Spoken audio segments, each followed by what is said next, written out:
Après une longue attente, Betty a mis bas. Le petit rhinocéros indien est né à l'heure du petit déjeuner. Comme prévu, Betty n'a pas eu besoin d'aide.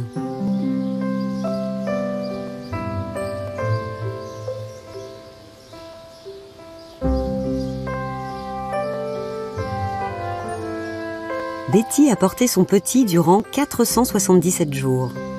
Il faut du temps pour fabriquer un petit rhinocéros prêt à affronter la vie sauvage.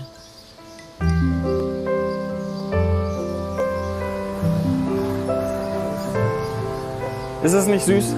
Les soigneurs étaient sur place au moment du grand événement, mais ils n'ont pas approché Betty. Elle a pu mettre bas dans le calme, comme elle le ferait dans la nature, sous le couvert des hautes herbes. Manifestement, le petit est en pleine forme.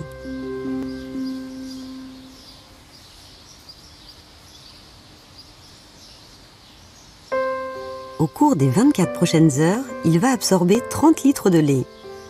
Il va ainsi prendre 2 kilos par jour pendant 6 mois.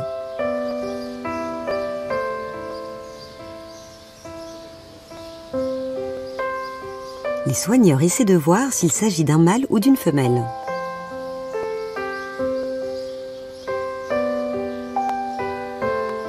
Il arrive que la mère rejette son petit à la naissance, mais Betty a l'air de prendre grand soin de lui.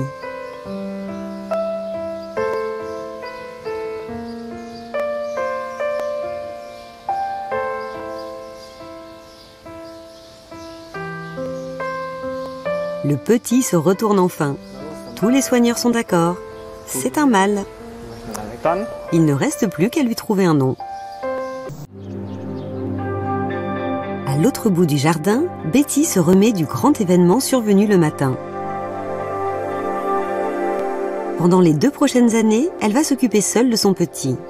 Alors, elle profite de ce répit pour se reposer.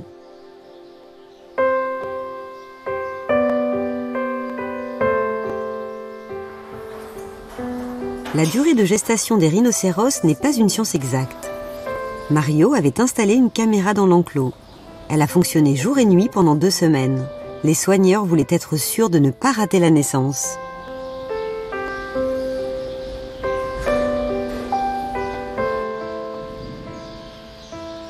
Ils visionnent maintenant le grand moment.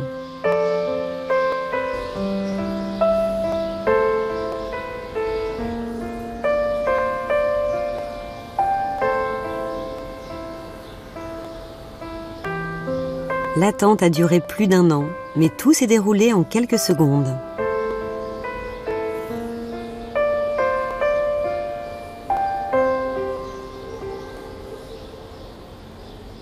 C'est un privilège rare d'observer la naissance d'un rhinocéros.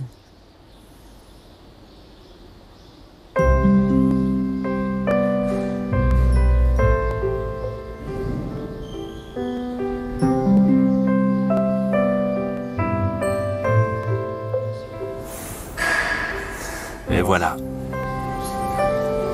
Mario a assisté aux 5 mises bas de Betty, mais son enthousiasme est intact. Cette naissance est un nouveau succès pour le jardin zoologique.